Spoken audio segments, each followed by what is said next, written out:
Greetings. As I reflect over this course, I will admit it was creatively challenging.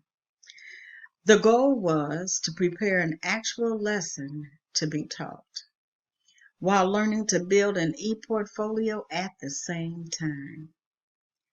I gotta say, this has been exasperating, frustrating, and challenging. Now, for the ONTL audience, which is the online teaching and learning audience, my classmates, my professor, I prepared an overview in my Google site. I put in a class description, a lesson plan using the technology tools that we used and studied throughout. I did a collaboration and assessments using the mobile apps. And with these technology tools, I actually used Zoom, VoiceThread from the Blackboard. I did a vodcast and a podcast, and I put it through Podbean. And I also used a Screenomatic, using the audio and the video, which is what I'm actually using right now at this time.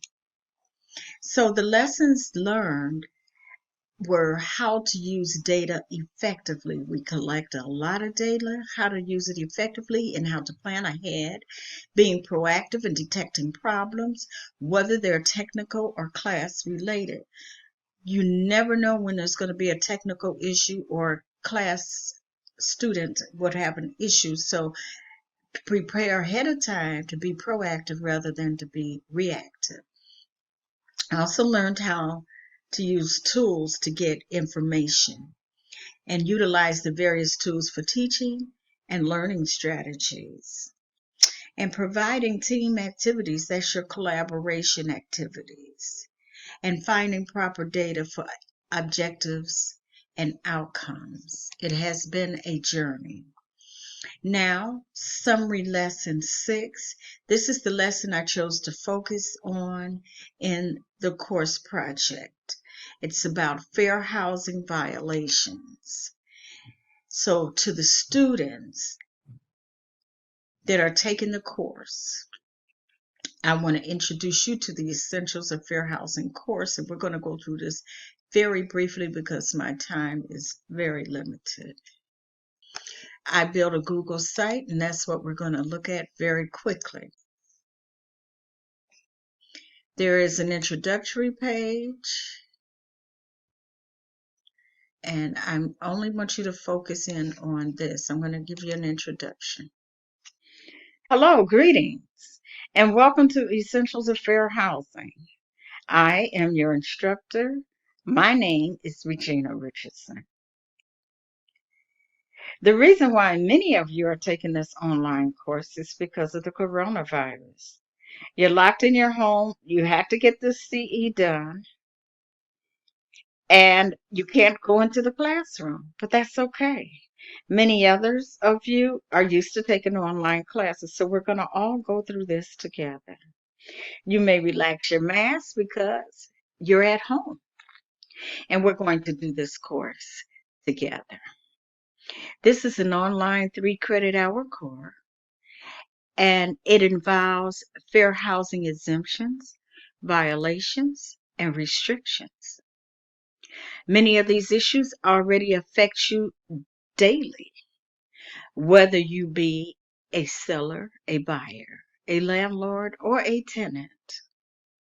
So we will get through this together and we will enjoy it.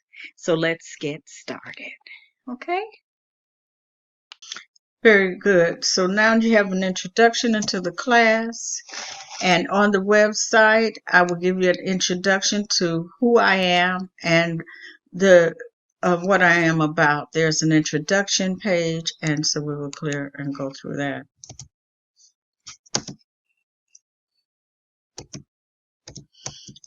I'm a graduate also.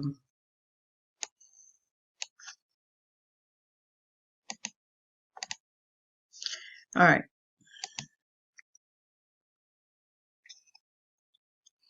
From there, we have the course overview, what the class is about, the essentials. The name of the course is The Essentials of Fair Housing. We have the course overview, and we take care of all of that. So also, we tell you what your textbooks and resources and the documents and things you're going to use, it's the whole overview, the lesson outline, who this is targeted to, our rubric, and our syllabus. And then we go into our lesson plan.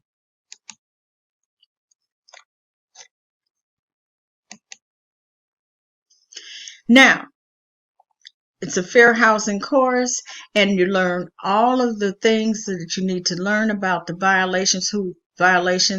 What does that mean? Discrimination and discriminatory practices. So you've read a few things, and now you're going to get a summary. Let's play a game. Let's pretend for a moment. You own an apartment building, and I want to rent from you. I have a steady job, I make a good salary, and have a good credit history. Would you rent your place to me? How about now? Do you still like me, or have your opinions changed? What if I have an accent? Or a last name that sounds foreign? What if I have a disability? What if I'm a single parent? Would you steer me away? Would you close the door? Would you? The Fair Housing Act protects your right to live where you want, no matter what your race, color, national origin, sex, religion, disability, or family status. If you think you've been discriminated against, call us.